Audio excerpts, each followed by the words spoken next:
السلام عليكم ورحمة الله وبركاته. الحمد لله رب العالمين، والصلاة والسلام على أشرف الأنبياء والمرسلين، نبينا محمد وعلى آله وأصحابه أجمعين، ثم أما بعد. تكلمنا في المرة السابقة عن ما كان قبل ميلاد النبي صلى الله عليه وسلم من الظلام الذي كان يعم هذه الأرض، وتكلمنا عن عام الفيل الذي ولد فيه النبي صلى الله عليه وسلم وقصة أصحاب الفيل. واليوم بحول الله ومدده سنكمل في السيرة النبوية العطرة. قال النبي صلى الله عليه وسلم: أنا دعوة إبراهيم وبشرى عيسى، ورأت أمي أنه يخرج منها نور أضاءت منه قصور الشام.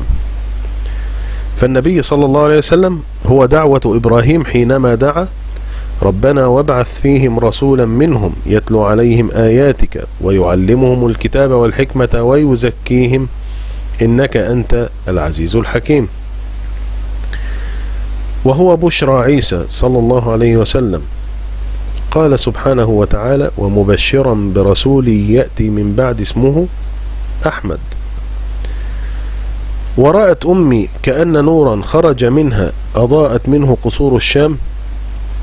قال ابن رجب رحمه الله تعالى: وخروج هذا النور عند وضع النبي صلى الله عليه وسلم إضاءة إلى ما يجيء من النور الذي اهتدى به أهل الأرض وزالت به ظلمة الشرك، كما قال تعالى: قد جاءكم من الله نور وكتاب مبين يهدي به الله من اتبع رضوانه سبل السلام ويخرجهم من الظلمات إلى النور بإذنه ويهديهم إلى صراط مستقيم.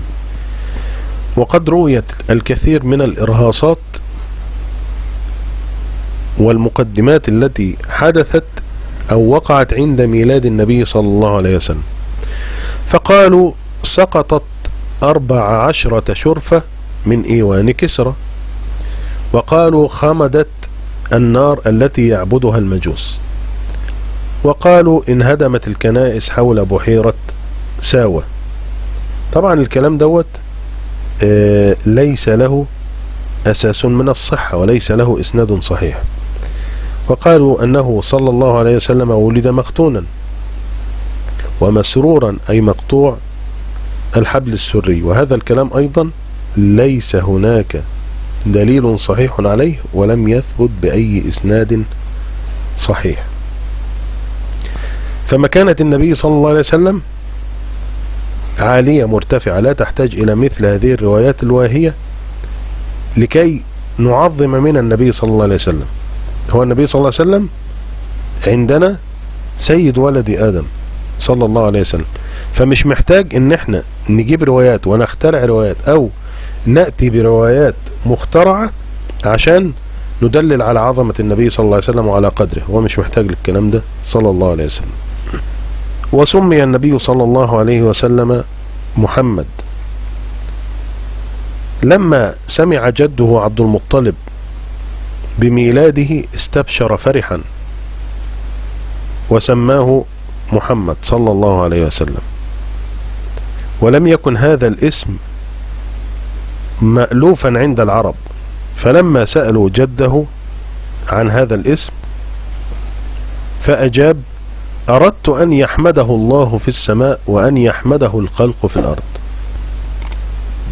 ولما ولد النبي صلى الله عليه وسلم أرضعته أمه، ثم أرضعته بعد أمه ثويبة. ثويبة دي كانت مولاه عند أبي لهب اللي هو عم النبي صلى الله عليه وسلم، لأن أبو لهب اللي هو كان بيعادي النبي صلى الله عليه وسلم بعد كده كان بيحب النبي صلى الله عليه وسلم حبا شديدا وفرح بميلاده، فجعل ثويبة ترضعه.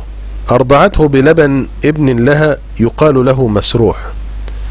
وثويبة ديت كانت أرضعت قبل النبي صلى الله عليه وسلم حمزة بن عبد المطلب، فهو كده أخو النبي صلى الله عليه وسلم في الرضاعة، يعني هو عمه وأخوه في الرضاعة. وأرضعت بعده أبا سلمة ابن عبد الأسد المخزومي. تمام؟ يبقى دول اخواته من الايه؟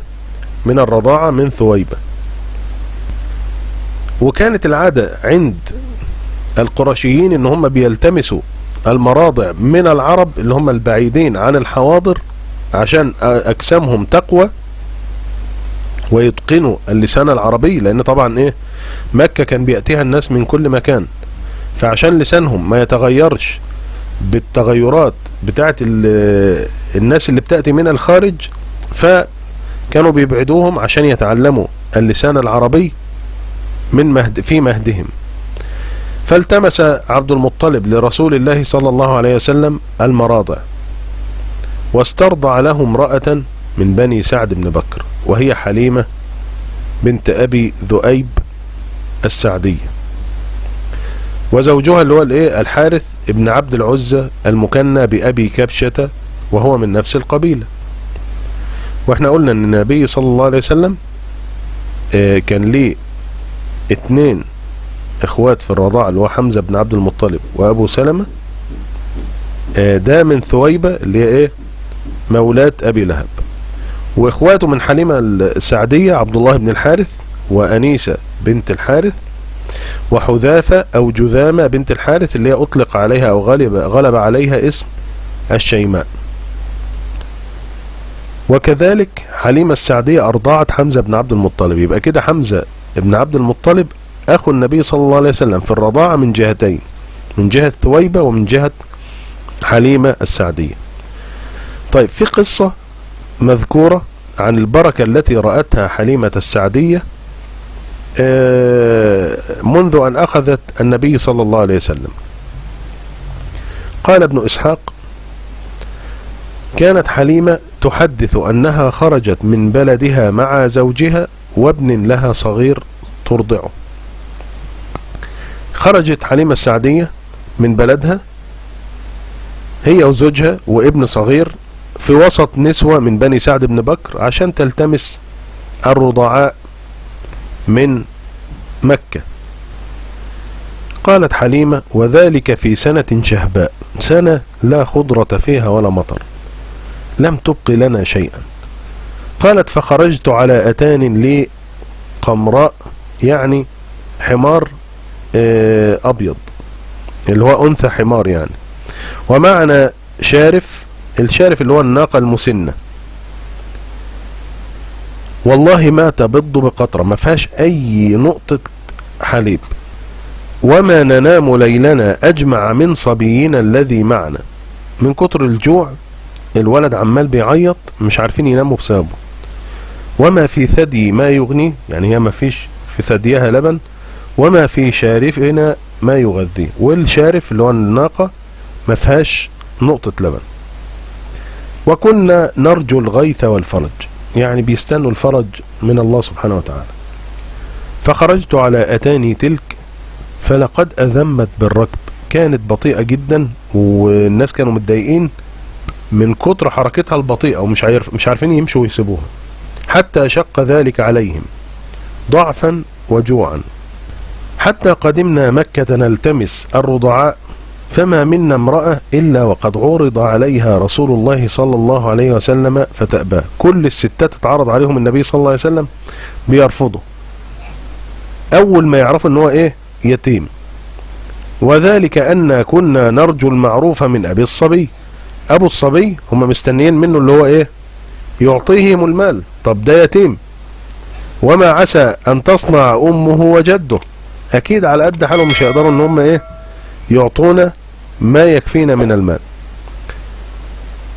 فما بقيت امرأة قدمت معي إلا أخذت رضيعا غيري، يعني كلهم أخذوا رضيع إلا هي. فلما أجمعنا الانطلاق، لما خلاص هيمشوا ويتحركوا، قلت لصاحبي اللي هو يعني زوجها: والله إني لأكره أن أرجع من بين صواحبي ولم آخذ رضيعا، والله لأذهبن إلى ذلك اليتيم فلا آخذنه.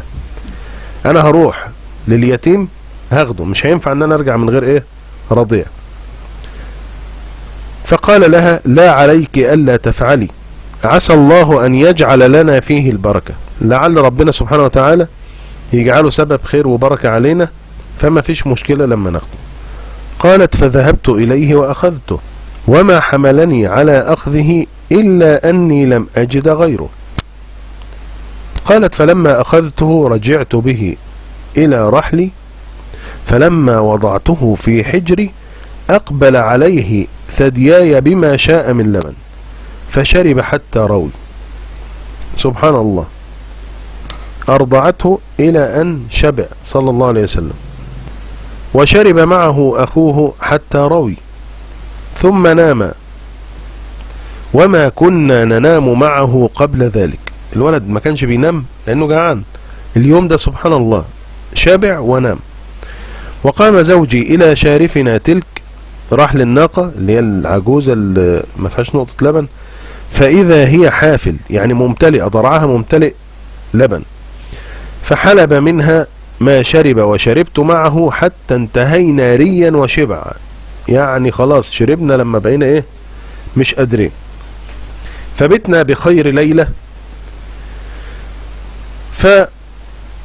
فقالت يقول صاحبي حين أصبحنا، اللي هو زوجها: تعلمي والله يا حليمة لقد أخذت نسمة مباركة. احنا أخذنا إنسان مبارك صلى الله عليه وسلم.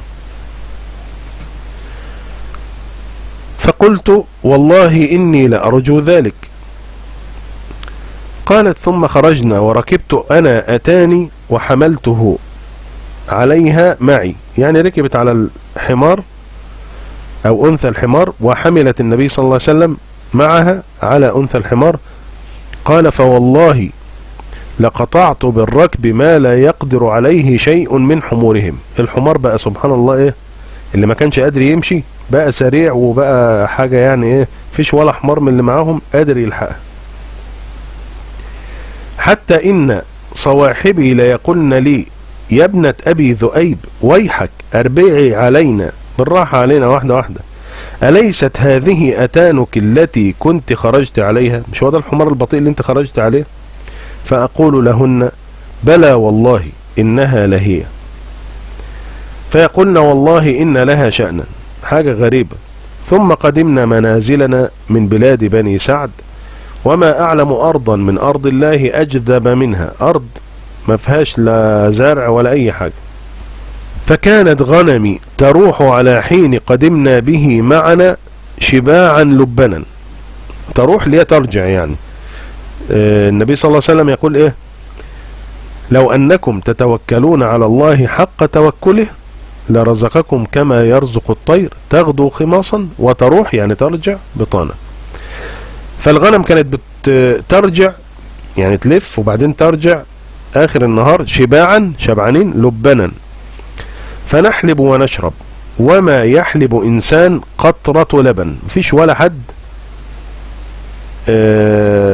عارف يشبع غنمه ولا يجد لبن في هذه الأغنام إلا احنا. حتى كان الحاضرون من قومنا يقولون لرعيانهم، يعني لرعاة الأغنام: ويلكم اسرحوا حين يسرح راعي بنت أبي ذؤيب. روحوا وراه شوفوا هو بيأكل الغنم منين. فتروح أغنامهم جياعا ما تبض بقطرة لبن، مفيش، يرجعوا جعانين مفيش لبن.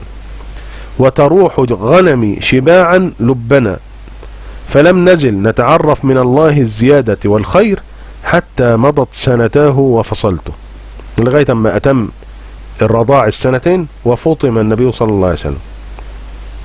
وكان يشب شبابا لا يشبه الغلمان، كان بيكبر بشكل أسرع من الغلمان. فلم يبلغ سنتيه حتى كان غلاما جفرا، بقى كده ايه يعني ظاهر عليه القوة والشدة.